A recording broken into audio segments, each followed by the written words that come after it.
Good morning everyone. This is P. Vinay Arjun from ICA PMKK Training Center, Kakinada.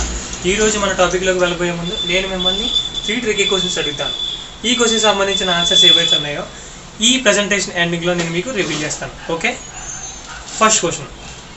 ఒక అమ్మాయి 30 feet ladder మీద నుంచి కిందకి పడిపోయింది కానీ తనకి చిన్న దెబ్బ కూడా తగలేదు. Okay, second question.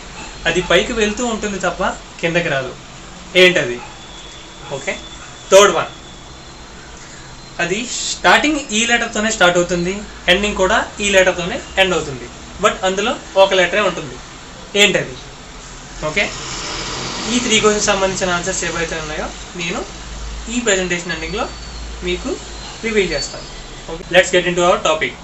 ఈరోజు నేను చెప్పాలనుకున్న టాపిక్ ఏంటంటే important parts of an automobile. Automobile important parts అంటే జనరల్గా మనం ఈ రోజుల్లో ఏ వెహికల్ కానీ దేన్ని చూసినా సరే కొన్ని ఇంపార్టెంట్ పార్ట్స్ అంటూ ఉంటాయి. For example our body. మన బాడీలో కూడా ఎన్నో ఆర్గానిజమ్స్, ఎన్నో పార్ట్స్ ఉన్నా సరే మెయిన్ పార్ట్స్ అనేటప్పటికి కొన్ని చెప్తాం. For example head, hands, legs, body, heart, kidneys, ఇలా అనమాట. సో ఇదే విధంగా మన ఆటోమొబైల్లో కూడా ఇంపార్టెంట్ పార్ట్స్ అనేవి కొన్ని ఉంటాయి. అవేంటో ఇప్పుడు చూద్దాం. ఫస్ట్ వన్ వచ్చి చాసిస్. చాసిస్ అనే పదం గ్రీక్ వర్డ్ నుంచి తీశారు. గ్రీక్ వర్డ్లో చాసిస్ అంటే అర్థం ఏంటంటే కేస్. మీకు అర్థం కావడానికి జనరల్గా మన ఇంట్లో షోకేస్ అనేది ఉంటుంది. షోకేస్లో మనం టాయ్స్ కానీ అలాగే బౌల్స్ కానీ ఫోటో ఫ్రేమ్స్ కానీ పెట్టుకుంటాం. జనరల్గా అవన్నీ మనం తీసేయగా మనకి ఆ షోకేస్ అనేది ఎలా కనిపిస్తుందో మీకు తెలుసు. సో అదే విధంగా ఈ చాసిస్ అనేది ఏంటంటే మనకి మన ఆటోమొబైల్ పార్ట్స్ కొన్ని మెయిన్ పార్ట్స్ ఏవైతే ఉన్నాయో అవన్నీ దాని మీద ఫిక్స్ చేయడానికి ఈ చాసిస్ అనేది మెయిన్ అనమాట. సో దీన్నే ఈ chassis is nothing but main structure of the automobile అన్నారు. మెయిన్ స్ట్రక్చర్ ఏంటంటే ఈ చాసిస్ అనేది ఉండడం వల్ల మనకి ఆటోమొబైల్ అనడానికి ఒక స్ట్రక్చర్ అనేది ఉంటుంది. అలాగే ఈ చాసిస్ అనేది మీకు ఇంకా సింపుల్గా అర్థం కావడం కోసం మనతో పోల్చుకున్నప్పుడు మన స్కెలిటన్ వితౌట్ బాడీ అనమాట. జనరల్గా మన బాడీ లేనప్పుడు మన స్కెలిటన్ అయితే ఎలా ఉంటుందో అదే విధంగా ఆటోమొబైల్ పార్ట్స్ అన్నీ తీసేయగా ఫైనల్గా మిగిలేది ఏదైతే ఉంది అంటే అది చాసిసే. ఈ చాసిస్ అనేది జనరల్గా మనకి రన్నింగ్ కండిషన్లో ఉన్నప్పుడు కానీ స్టాటిక్ కండిషన్లో ఉన్నప్పుడు కానీ కొన్ని లోడ్స్ ఉంటాయి. ఫర్ ఎగ్జాంపుల్ రన్నింగ్ కండిషన్లో ఉన్నప్పుడు డైనమిక్ లోడ్స్, అలాగే రెస్ట్ పొజిషన్లో ఉన్నప్పుడు స్టాటిక్ లోడ్స్ ఉంటాయి. ఇలాంటి లోడ్స్ని బేర్ చేయడానికి జనరల్గా ఈ చాసిస్ అనే దాన్ని aluminium alloys and carbon steel అనే మెటీరియల్స్తో తయారు చేస్తారు. సో దీనివల్ల ఎక్కువ కాలం ఉంటూ మనకి ఆటోమొబైల్ ఈ పార్ట్స్ అన్నిటిని హ్యాండిల్ చేస్తూ మనకి చాసిస్ అనేది వర్క్ అవుతుంటుంది. సెకండ్ వన్ ఏంటంటే ఫ్రేమ్. ఫ్రేమ్ అనేది మీకు జనరల్గా వెనకాల చూస్తున్న ఫిగర్లో మీకు చూస్తే చిన్న ఐడియా రావచ్చు. ఈ ఫ్రేమ్ అనేది ఏం చేస్తుందంటే చాసిస్ అనేది మొత్తం బాడీ పార్ట్స్ అన్నిటిని హోల్డ్ చేసుకొని బేస్ ఎలాగైతే చేస్తుందో ఈ ఫ్రేమ్ అనేది ఆల్ బాడీ పార్ట్స్ని కవర్ చేస్తూ ఒక లుక్ అనేది ఇస్తుంది. మీకు ఆల్రెడీ తెలుసు, జనరల్గా మనం కొత్తగా బయటికి వచ్చే కార్లో కూర్చోవాలంటే ఎంత హ్యాపీగా ఉంటాం, అలాగే గ్యారేజ్లో అన్ని బాడీ పార్ట్స్ని తీసేగా ఉన్న కార్లో కూర్చోవాలంటే మనకి ఏ విధంగా ఉంటుంది. సో ఇదే విధంగా ఈ ఫ్రేమ్ అనేది ఏం చేస్తుంది అంటే ఒక లుక్ అనేది ఇస్తుంది ఈ ఆటోమొబైల్కి. So it also plays a crucial role in automobile. Third one వచ్చి engine. Engine is nothing but heart of an automobile. ఇంజన్ని హార్ట్తో ఎందుకు పోల్చారు అంటే మన హ్యూమన్స్ హార్ట్ లేకుండా ఏ విధంగా అయితే లైఫ్ని రన్ చేయలేరో అదే విధంగా మన ఆటోమొబైల్ అనే దాన్ని ఇంజన్ లేకపోతే వెహికల్ అనేది రన్ అవ్వదు. ఎందుకంటే మనకి ఇక్కడ మెయిన్ పవర్ సోర్స్, పవర్ అనేది డెవలప్ అయ్యేదే ఈ ఇంజన్లో. మనం ఒకసారి ఈ డెఫినేషన్ చెక్ చేస్తే engine is a device which converts chemical energy of the fuel into useful mechanical energy. అంటే మనం వేసే పెట్రోల్ కానీ డీజిల్ కానీ ఈ ఇంజిన్ అనేది ఎప్పుడైతే ఇన్పుట్గా తీసుకుందో ఫైనల్గా అక్కడ మనకి ఒక మెకానికల్ ఎనర్జీ అనేది కన్వర్ట్ చేసి దాన్ని రోడ్ వీల్స్కి ట్రాన్స్ఫర్ చేయడం ద్వారా వెహికల్ అనేది రన్ అయ్యేలా చేస్తుంది. So engine plays an important role in an automobile. అలాగే ఒక్కసారి ఈ వెహికల్ అనేది స్టార్ట్ అయిన తర్వాత 0 to కొన్ని కిలోమీటర్స్ అనేది కంటిన్యూస్గా రన్ అవుతూ ఉంటుంది. సో ఈ టైంలో మనకి చాలా హీట్ అనేది జనరేట్ అవుతుంది. సో ఏదైనా మెటీరియల్ అనేది కొంత హీట్ అయ్యి చేసామంటే మెల్ట్ అవ్వడం స్టార్ట్ అవుతుంది. సో ఇన్ని 1000 kilometers 0 to 1000 kilometers వెళ్ళేటప్పుడు ఆ ఇంజన్ అనేది మెల్ట్ అవ్వకుండా ఉండడం కోసం దీన్ని క్యాస్ట్ ఐరన్ ద్వారా అలాగే స్ట్రక్చరల్ స్టీల్స్ అల్యూమినియం అలాయ్స్ ద్వారా మనం ఈ ఇంజన్ అనేది మ్యానుఫ్యాక్చర్ చేయడం జరుగుతుంది. ఫోర్త్ వన్ వచ్చి clutch. Clutch is a device which is used to engage or disengage the power from engine to the gearbox. ఒకసారి ఇంజన్ అనేది స్టార్ట్ అయిన తర్వాత కంటిన్యూస్గా పవర్ అనేది సప్లై చేస్తుంది. మనం ఎప్పుడైతే క్లచ్ అనేది ఎంగేజ్ చేస్తామో ఈ టైంలో ఇంజన్ నుంచి వచ్చే పవర్ని క్లచ్ అనేది గేర్ బాక్స్కి వెళ్ళనివ్వకుండా ఆపుతుంది. ఈ టైంలో ఓన్లీ ఇంజన్ అనేది కంటిన్యూస్ రన్ అవుతుంది తప్ప పవర్ అనేది గేర్ బాక్స్కి వెళ్ళదు. ఎప్పుడైతే మనం క్లచ్ని డిసెంగేజ్ చేస్తామో ఆ టైంలో ఇంజన్లో డెవలప్ అయిన పవర్ ఏదైతే ఉందో క్లచ్ డైరెక్ట్గా గేర్ బాక్స్కి కావడం ద్వారా దీంతో పాటు అది రొటేట్ అవుతూ గేర్ బాక్స్కి కూడా సప్లై అనేది జరుగుతుంది. సో ఈ క్లచ్ అనేది మనకి యూజ్ చేయడానికి మనకి మెయిన్ కారణం ఎప్పుడైతే పవర్ అనేది కావాలో ఆ టైంకి పవర్ ఇస్తూ అవసరం లేని టైంలో మనకి పవర్ అనేది ఆఫ్ చేస్తుంది. జనరల్గా ఈ క్లచ్ అనేది ఫ్రిక్షన్ మెటీరియల్తో తయారు చేస్తుంది. ఫిఫ్త్ వన్ వచ్చి transmission system or gear box. దీన్నే గేర్ బాక్స్ కూడా అంటారు మనకు తెలిసిన భాషలో. ఈ ట్రాన్స్మిషన్ సిస్టమ్ అనేది మనం ఎందుకు వాడతామంటే ఈ ట్రాన్స్మిషన్ సిస్టంలో జనరల్గా మనకి సెట్ ఆఫ్ గేర్ ట్రైన్స్ ఉంటాయి. Gear trains is nothing but gears. మనం ఆల్రెడీ చిన్నప్పుడు గేర్ సైకిల్ చూసుంటాం కదా, అందులో సెట్ ఆఫ్ గేర్స్ అనేవి ఏ విధంగా అయితే హై నుంచి లో ఎండ్ దాకా ఉంటాయో ఫర్ స్పీడ్ ఇంక్రీజ్కి కానీ లేదా స్పీడ్ రిడక్షన్కి కానీ మనం ఎలాగైతే యూజ్ చేస్తామో అదేవిధంగా ట్రాన్స్మిషన్లో కూడా ఈ గేర్ బాక్స్లో కూడా మనకి సెట్ ఆఫ్ గేర్స్ ఉంటాయి. ఈ గేర్స్ ఏంటంటే మనం హైవేలో వెళ్ళేటప్పుడు టాప్ స్పీడ్లో వెళ్ళడం కోసమని ఒక 5th గేర్ అని, అలాగే నార్మల్ మార్కెట్ కండిషన్స్లో 2nd గేర్ అని, నార్మల్ ఏరియా రన్నింగ్ కండిషన్లో 3rd గేర్ అని, only for pickup 1st gear అని, ఈ విధంగా మనం గేర్స్ అనేవి ట్రాన్స్మిషన్ సిస్టంలో ఉంటాయి. సో ఈ గేర్ బాక్స్ మనం జనరల్గా వాడేది దేనికి అంటే ఓన్లీ స్పీడ్ ఇంక్రీజ్ చేసుకోవడానికి లేదా రెడ్యూస్ చేసుకోవడానికి మాత్రమే ఈ గేర్ బాక్స్ అనేది వాడతాం. 6th వన్ వచ్చి సస్పెన్షన్ సిస్టమ్. ఈ సస్పెన్షన్ సిస్టమ్ కోసం మీకు వేరేగా చెప్పక్కర్లేదు, ఆల్రెడీ మనం డే టు డే లైఫ్లో చూస్తూనే ఉంటాం. ఫర్ ఎగ్జాంపుల్ మనం ఆఫీస్లో వాడే చైర్స్ కానీ, ఇంట్లో ఉండే బెడ్స్ కానీ, లేదా మనం జనరల్గా మనం వేసుకునే షూస్ కానీ ఏ విధంగా అయితే మనం కంఫర్ట్గా ఉంటూ ఒక సస్పెన్షన్ అనేది ఫీల్ అవుతూ ఉంటామో అదేవిధంగా ఈ ఆటోమొబైల్లో కూడా సస్పెన్షన్ సిస్టమ్ అనేది ఉండాలి. ఎందుకు అంటే ఎప్పుడైతే ఒక వెహికల్ అనేది నార్మల్ ఏరియా నుంచి ఒక గతుకుల ఏరియాకి ఎప్పుడైతే వెళ్ళిందో అందులో వచ్చిన రోడ్ షాక్స్, సడన్ షాక్స్ ద్వారా అవి డైరెక్ట్గా మన ఇంజన్ పార్ట్స్కి కానీ లేదా డైరెక్ట్గా రైడర్కి కానీ వెళ్ళనివ్వకుండా ఈ సస్పెన్షన్ అనేది ఏం చేస్తుందంటే డైరెక్ట్గా ఆ రోడ్ షాక్స్ని ఇది అబ్జర్వ్ చేసుకొని కుషనింగ్ ఎఫెక్ట్ అనే దాన్ని మన రైడర్కి కానీ మన టోటల్ వెహికల్కి కానీ ఇది కలిగించేలా చేస్తుంది. సో ఈ సస్పెన్షన్ సిస్టమ్ అనేది also plays a major role because దీనివల్ల ఏంటంటే రైడర్కి ఎటువంటి ఇబ్బంది ఉండదు, అలాగే బాడీ పార్ట్స్ కూడా ఎటువంటి డ్యామేజ్ అవ్వదు. ఈ సస్పెన్షన్ సిస్టమ్ అనేది జనరల్గా మనం చూస్తూనే ఉంటాం.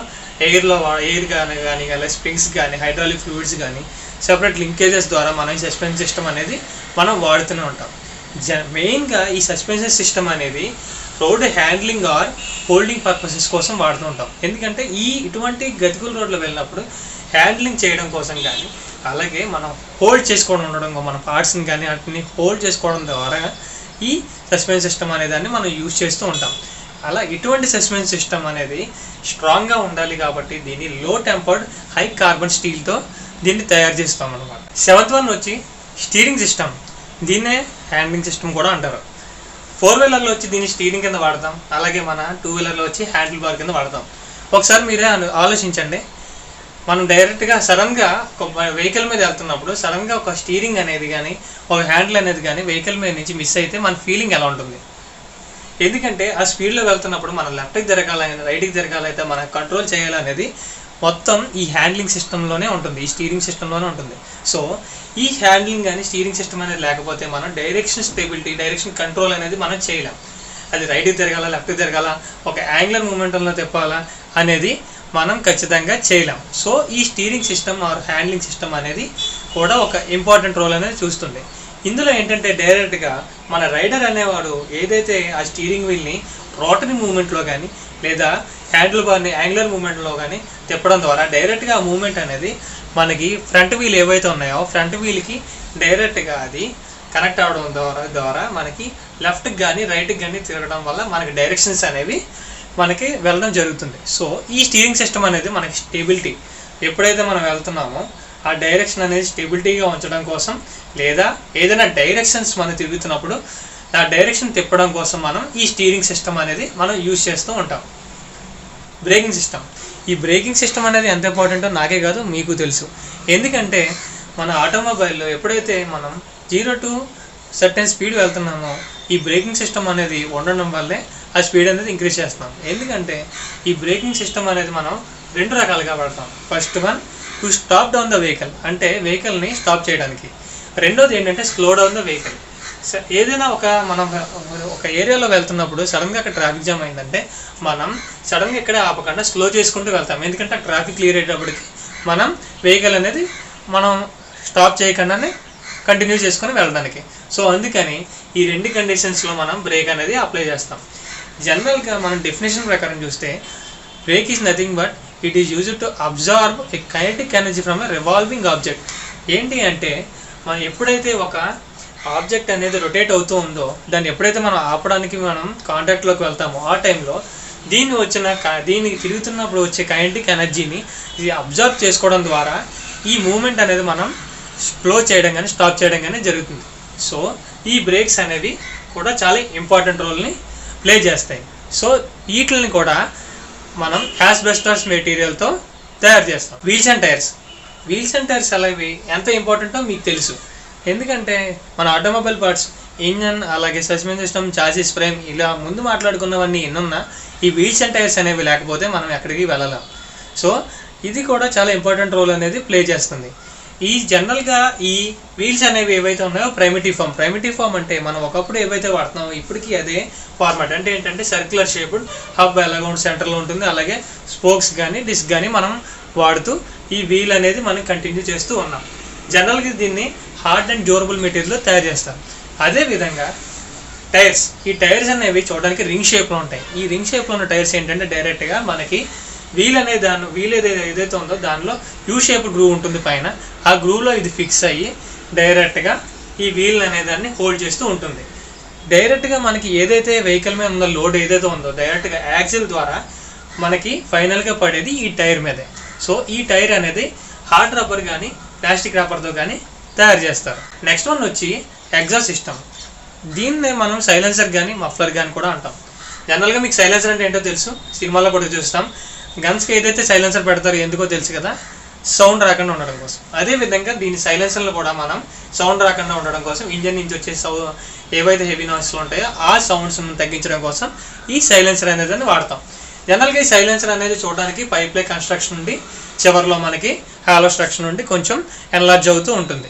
ఇందులో ఏంటి అంటే మనకి బర్న్డ్ గ్యాసెస్ ఏదైతే మనకి లోపల ఇంజన్ అవుట్పుట్ ఏదైతే అవుతుందో అందులోంచి వచ్చిన బాండ్ గ్యాసెస్ ఏవైతే ఉన్నాయో డైరెక్ట్గా ఈ సైలెన్సర్ ద్వారా బయటికి వస్తూ మధ్యలో క్యాటలైటిక్ కన్వర్టర్ అనేది ఉంటుంది. క్యాటలైటిక్ కన్వర్టర్ అంటే ఏంటి అంటే ఏదైతే మనకి బాండ్ గ్యాసెస్లో మనకి లాట్ ఆఫ్ హైడ్రోకార్బన్స్ అనేవి ఉంటాయి. ఇవి డైరెక్ట్గా మనకి ఎన్విరాన్మెంట్లో కలిసిపోతే చాలా పొల్యూషన్ అనేది జనరేట్ అవుతుంది. సో దీన్ని తగ్గించడం కోసం మనం క్యాటలైటిక్ కన్వర్టర్ని వాడతాం. ఇందులో ఏంటంటే ఆ వచ్చిన బాండ్ గ్యాసెస్ని ఈ క్యాటలైటిక్ కన్వర్టర్ ద్వారా లోపలికి వెళ్ళడం ద్వారా ఇది పొల్యూషన్ అనేది తగ్గించుకుంటూ ఎమిషన్ అనేది కంట్రోల్ చేస్తూ లో పొల్యూషన్తో లో ఎమిషన్ అనేదాన్ని బయటకు పంపిస్తుంది. సో ఈ ఎగ్జాస్ట్ సిస్టమ్ అనేదాన్ని మనం వాడడానికి రీజన్ ఇది. Last but not least electrical system. ఈ ఎలక్ట్రికల్ సిస్టమ్ అనేది జనరల్గా మనం నైట్ టైం ఎక్కువ యూజ్ అవుతుంటుంది. ఎందుకంటే నైట్ టైం మనం ట్రావెల్ చేసినప్పుడు ఫ్రంట్ వాళ్ళకి కానీ వెనకాల వాళ్ళకి కానీ మనం వస్తున్నామని తెలియడానికి హెడ్ లైట్కి అలాగే టైల్ ల్యాంప్కి లేదా లెఫ్ట్ సైడ్ కానీ రైట్ సైడ్ కానీ మనం వెళ్తున్నప్పుడు సిగ్నల్ ఇండికేటర్స్ వర్క్ చేయడానికి కానీ మనం ఈ పవర్ అనేది సప్లై చేయాలి అంటే ఈ ఎలక్ట్రికల్ సిస్టమే మెయిన్. ఇంకోటి ఏంటంటే మనకి స్పార్క్ ప్లగ్ నుంచి ఇంజన్కి మనం స్పార్క్ జనరేట్ చేయాలి అంటే ఈ ఎలక్ట్రికల్ సిస్టమ్ ద్వారానే మనకి స్పార్క్ అనేది జనరేట్ అవుతుంది. ఇందులో మెయిన్ పార్ట్స్ ఏంటంటే బ్యాటరీ అలాగే ఆల్టర్నేటర్ అలాగే ఆర్ఆర్ యూనిట్ అని ఈ మెయిన్ పార్ట్స్ అనేవి ఉంటుంది. దీని ద్వారా ఏంటంటే మనకి పవర్ అనేది డెవలప్ అవుతూ సప్లై అవుతూ ఉంటుంది. So it is also one of the main important in automobile. Okay everyone, that's all about my topic. Next మీకు స్టార్టింగ్లో 3 క్వశ్చన్స్ చెప్పాను. ఆ క్వశ్చన్స్కి ఆన్సర్స్ టాపిక్ ఎండ్లో రివీల్ చేస్తాను. So it's a time for you. First one, ఒక అమ్మాయి 30 feet ladder నుంచి పడిపోయింది కానీ దెబ్బలు తగలలేదు అని చెప్పాను. దాని ఆన్సర్ ఏంటంటే ఆ అమ్మాయి ల్యాడర్ యొక్క ఫస్ట్ స్టెప్లోనే ఉంది. అంటే పైన లేదు, ల్యాడర్ యొక్క నిచ్చెన యొక్క ఫస్ట్ స్టెప్లోనే ఎక్కింది, అక్కడి నుంచి కింద పడింది కాబట్టి దెబ్బలు తగలేదు. సెకండ్ వన్, పైకి వెళ్తూ ఉంటుంది తప్ప కిందకి రాదు అనేది ఏంటంటే మన ఏజ్. మన ఏజ్ అనేది వెళ్తూ ఉంటుంది తప్ప వెనక్కి వెళ్ళాలంటే వెళ్ళదు కదా. So that is the answer. Third one, ఈ అనే లెటర్ స్టార్టింగ్తో కూడా ఈ, అలాగే ఎండింగ్తో కూడా ఈ ఉంటుంది. అందులో మాత్రం ఒక లెటరే ఉంటుందని చెప్పాను. అది ఏంటంటే ఎన్వలప్. మీ అందరికీ తెలుసు, మనం ఆఫీస్లో ప్రతి దానికోసం ఎన్వలప్స్ అనే కవర్స్ అనేవి వాడుతుంటాం. రెజ్యూమ్ ఇవ్వడం కానీ దేనికైనా సరే ఎన్వలప్స్లో ఉండేది ఒకే లెటర్. సో ఈ 3 క్వశ్చన్స్కి మీకు ఆన్సర్ ఇచ్చినట్టే కదా. Thank you for giving this wonderful opportunity. నా వీడియో చూసినందుకు థ్యాంక్ యూ ఎవ్రీవన్.